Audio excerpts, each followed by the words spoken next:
साथियों, स्वागत है आपका हमारे इस YouTube चैनल पर। आज की क्लास में हम समझेंगे प्रखर 2 वृक्ष कार्य पुस्तिका हिंदी कक्षा 8 के अंतर्गत कार्यपत्रक 54, 55, 56, 57 और आकलन पत्रक 11। चलिए शुरू करते हैं। कार्यपत्रक 54 पेज नंबर 74। दक्षता है दिए गए अनुच्छेद को पढ़ना और दी गई जानकारी और तथ्यों का पता लगा पाना। दी गई कहानी को पढ़कर प्रश्नों के उत्तर दीजिए। नसीरुद्दीन की बीवी ने उसे रोटी खरीदने के लिए बाजार भेजा। जब नसीरुद्दीन रोटी की दुकान पर पहुंचा, तब उसने देखा कि रोटी खरीदने के लिए लोगों की लंबी कतार लगी है। उसे समझ में आ गया कि रोटी खरीदने में उसे 1 घंटे से ज़्यादा समय लगेगा। उसने सोचा कि कतार में सबसे आगे पहुंचने की कोई तरकीब निकालनी पड़ेगी। अचानक वह जोर से चिल्लाया, अरे लोगों, क्या तुम्हें मालूम नहीं है कि आज रात राजकुमारी की शादी है? इसी कारण से राजा महल में मुफ्त में रोटी बांट रहे हैं। यह सुनकर सारी भीड़ महल की तरफ दौड़ी। भीड़ को जाते हुए देखकर नसीरुद्दीन दुकान के दरवाजे पर पहुंचा। रोटी के पैसे देने के लिए जब उसने जेब में हाथ डाला तो उसे अचानक एक ख्याल आया, मैं भी कितना मूर्ख हूँ। सब अपने अपने हिस्से की मुफ्त रोटी बटोरने गए हैं और मैं यहाँ पैसे देकर रोटियाँ खरीद रहा हूँ। वह महल की ओर भागा और जब वहाँ पहुँचा तो उसे गुस्से का शिकार होना पड़ा। क्रोध से भरी भीड़ ने उल्लू बनाए जाने के कारण नसीरुद्दीन को खूब भला बुरा कहा। अब हमें इन प्रश्नों के उत्तर देने हैं। प्रश्न 1, सही जवाब पर सही का निशान लगाइए। क, नसीरुद्दीन रोटी की दुकान के दरवाजे पर कब पहुंचा? स, जब लोग वहां से चले गए उसके बाद। ये सही आंसर होगा। ख है, कहानी में सबसे पहले क्या हुआ होगा? सामने दिए गए कोष्टक में क्रम संख्या लिखिए। सबसे पहले ये वाला हुआ 1 नंबर, नसीरुद्दीन की बीवी को कुछ रोटियां चाहिए। 2 नंबर पे ये वाला, नसीरुद्दीन को दुकान पर लोगों की लंबी कतार दिखती है। तीसरा ये वाला 3 नंबर, नसीरुद्दीन अपनी जेब में पैसे ढूंढता है। ग है, कहानी में क्या घटना घटित हुई? अ, नसीरुद्दीन ने कोई रोटी नहीं खरीदी। ये इसका सही आंसर होगा। ग है, कहानी से हमें क्या सीख मिलती है? इससे सीख मिलती है स वाली, हमें झूठ बोलकर लोगों को उल्लू नहीं बनाना चाहिए। यह था कार्यपत्रक 54। चलिए आगे बढ़ते हैं। कार्यपत्रक 55 पेज नंबर 75। दक्षता है प्रामाणिक सामग्री पढ़कर परिस्थितियों का विश्लेषण कर पाना। दिए गए अनुच्छेद को पढ़कर प्रश्नों के उत्तर दें।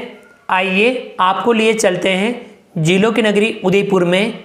उदयपुर शहर में हमें संगमरमर के महल तथा पहाड़ों की एक कतार के साथ जिले ही जिले दिखाई देती हैं, इसलिए इसे जिलों की नगरी कहा जाता है। यहाँ की फतेह सागर झील, सहेलियों की बाड़ी तथा पिछोला झील प्रमुख आकर्षण का केंद्र हैं। इस झील के बारे में कहा जाता है कि महाराजा लाखा ने इस झील का निर्माण एक बंजारे द्वारा करवाया था। महाराजा उदय सिंह ने सन 1559 में उदयपुर शहर को बसाया था। मोती मगरी यहाँ महाराणा प्रताप की मूर्ति है। इसके आसपास सुंदर बगीचे हैं। राजस्थान का यह खूबसूरत शहर देश विदेश से आने वाले सैलानियों के लिए एक खूबसूरत पर्यटक स्थल है। अब हमें इन प्रश्नों के उत्तर देने हैं। पहला है, दिए गए प्रश्नों के उत्तर लिखिए। क, जिलों की नगरी कौन से शहर को कहा गया है? उदयपुर को। ख है, उदयपुर के प्रसिद्ध दर्शनीय स्थानों के नाम लिखिए। फतेह सागर झील, सहेलियों की बाड़ी, पिछोला झील, मोती मगरी इत्यादि। ग है, उदयपुर शहर किसने बसाया और कब? महाराजा उदय सिंह ने सन 1559 में। प्रश्न 2, वाक्य बनाएं। क, देश विदेश, उदयपुर में देश विदेश से पर्यटक आते हैं। ख, खूबसूरत, उदयपुर खूबसूरत शहर है। ग, सैलानी फतेह सागर की पाल पर सैलानी घूमते हैं। ग, बंजारा, पिछोला झील का निर्माण बंजारे ने करवाया था। अंग, आकर्षण, सहेलियों की बाड़ी आकर्षण का केंद्र है। प्रश्न 3, पिछोला झील किसने बनवाई थी? महाराणा लाखा के समय एक बंजारे ने बनवाई थी। प्रश्न 4, यदि आपको उदयपुर जाने का अवसर मिले तो आप वहां जाकर क्या क्या देखना चाहेंगे? फतेह सागर झील, पिछोला झील, सहेलियों की बाड़ी, मोती मगरी इत्यादि। प्रश्न 5, झीलों और नदियों को प्रदूषण से बचाने के लिए हमें क्या क्या करना चाहिए? हमें झीलों और नदियों में कचरा और प्रदूषण नहीं फैलाना चाहिए।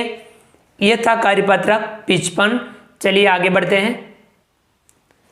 कार्यपत्रक 56, पेज नंबर 76, दक्षताएं। कहानियों को पढ़कर पात्रों की भावनाओं का विश्लेषण कर निष्कर्ष निकाल पाना। कहानी को पढ़कर दिए गए प्रश्नों के उत्तर दीजिए। बच्चों, तुमने चिड़ियाघर में भालू अवश्य देखा होगा। पहले मदारी इन्हें पालते थे। इनका नाच दिखाकर लोगों का मनोरंजन करते थे। ये भालू काले होते हैं, परंतु क्या तुम्हें पता है कि भालुओं की एक प्रजाति सफ़ेद भी होती है? ये भालू बर्फीले प्रदेश में पाए जाते हैं। इन्हें पोलर बियर भी कहा जाता है। सफ़ेद भालू की त्वचा मोटी होती है। त्वचा पर सफ़ेद रंग के घने किंतु मुलायम बाल होते हैं। सफ़ेद भालू तैरने में कुशल होते हैं। सफ़ेद भालू का रंग बर्फ से मिलता जुलता होता है। भालू की नज़र बहुत तेज होती है। वह अपने शिकार को दूर से ही देख लेता है। सील मछली भालू का प्रिय भोजन है। सील मछली सांस लेने तथा आराम करने के लिए जब वह समुद्र किनारे आती हैं तो भालू अपना शिकार बना लेते हैं। भालू सोने और खाने के शौकीन होते हैं। ग्लोबल वार्मिंग की वजह से इनकी संख्या कम होती जा रही है। अब हमें इन प्रश्नों के उत्तर देने हैं। प्रश्न 1, सफ़ेद रंग के भालू कहाँ पाए जाते हैं और इन्हें दूसरे किस नाम से जाना जाता है? बर्फीले प्रदेश में पाए जाते हैं। इन्हें पोलर बियर भी कहा जाता है। प्रश्न 2, सफ़ेद भालू की त्वचा मोटी होती है।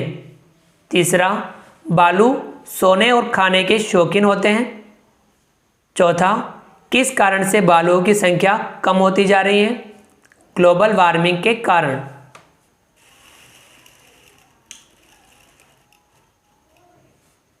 प्रश्न 5, भालू के स्वभाव की विशेषताओं के बारे में लिखिए। भालू सोने और खाने के शौकीन होते हैं। भालू तैरने में कुशल होते हैं। प्रश्न 6, भालू और पोलर बियर में क्या अंतर है? काले भालू जंगलों में पाए जाते हैं, जबकि पोलर बियर यानी सफ़ेद भालू बर्फीले प्रदेश में पाए जाते हैं। प्रश्न 7, भालू का प्रिय भोजन क्या है? सील मछली। यह था कार्यपत्रक 56। चलिए आगे बढ़ते हैं।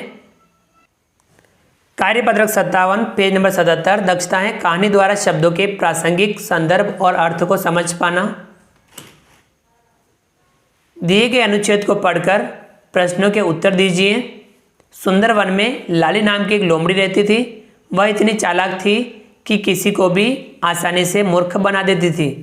जंगल का ऐसा कोई जानवर नहीं था जो उसकी चालाकी का शिकार न बना हो।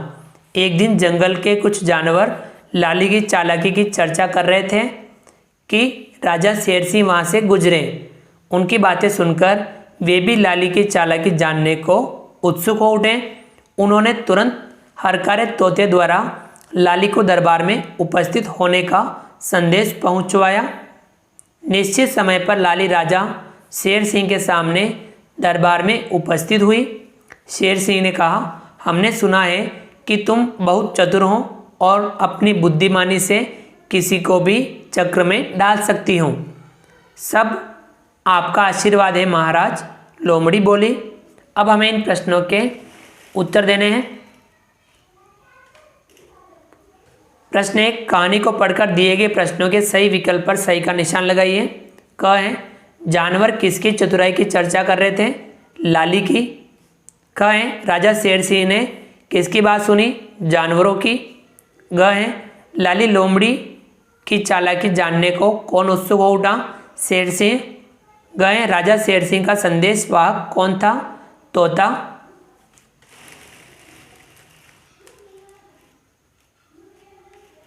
अगला प्रश्न 2, किसने किससे कहा?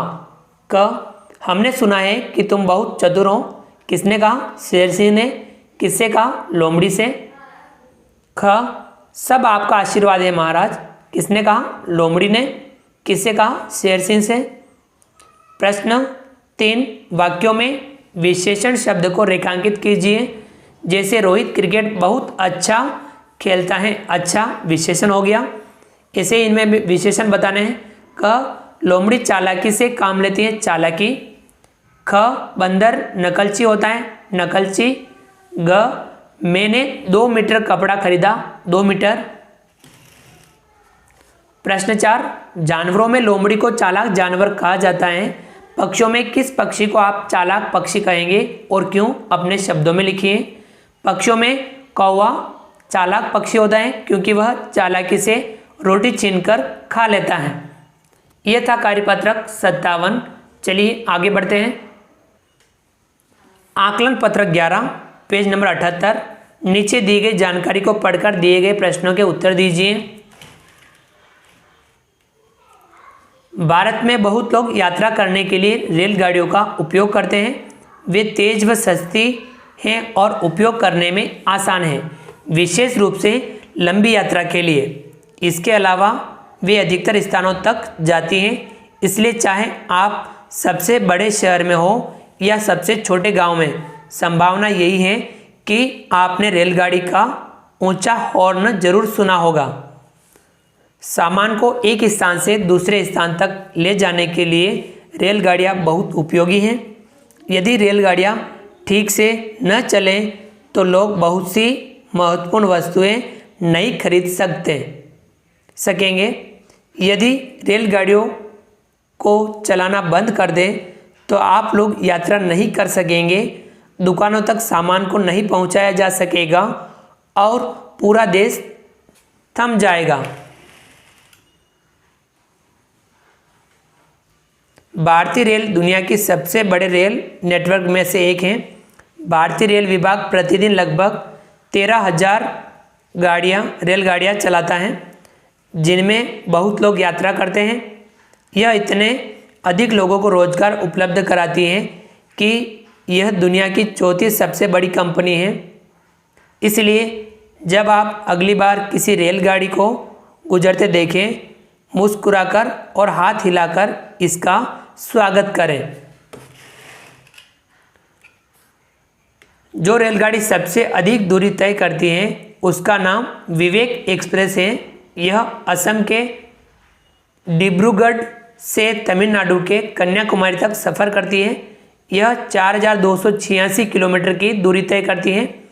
अगर आप शुरू से अंतिम स्टेशन तक इस गाड़ी में यात्रा करें तो आपको 80 घंटे और 15 मिनट का समय लगेगा। यह कुल 55 स्टेशन पर रुकती है। अब हमें इन प्रश्नों के उत्तर देने हैं। प्रश्न 1, भारत में प्रतिदिन कितनी रेलगाड़ियां चलती हैं? लगभग 13,000। प्रश्न 2, भारत में रेलगाड़ियों का उपयोग कौन करता है? लगभग प्रत्येक व्यक्ति। प्रश्न 3, क्या आपने कभी रेल यात्रा की है? अगर हाँ तो बताएं उस यात्रा के बीच में कौन कौन से रेलवे स्टेशन आए थे? हाँ, मैंने उदयपुर से जयपुर तक रेल यात्रा की है। उदयपुर, मावली, चित्तौड़गढ़, भीलवाड़ा, फुलेरा, अजमेर, जयपुर रेलवे स्टेशन आए थे। और भी बहुत सारे स्टेशन आए थे, हमने इनके नाम लिखे। तो आप भी जहाँ से यात्रा की है वहाँ के आप स्टेशन जरूर लिखें। ये था आकलन पत्रक 11। इस प्रकार से हमने आज की क्लास में कार्यपत्रक 54 से 57 और आकलन पत्रक 11 समझा। आप वीडियो को लाइक कीजिए, चैनल को सब्सक्राइब कीजिए, बेल आइकन ऑल नोटिफिकेशन के लिए दबाइए ताकि आप तक हमारा लेटेस्ट वीडियो सबसे पहले पहुंच पाएँ। आप अधिक से अधिक साथियों तक वीडियो शेयर ज़रूर कीजिए। मिलते हैं अगली क्लास में नए वीडियो नए कंटेंट के साथ में। तब तक के लिए थैंक यू।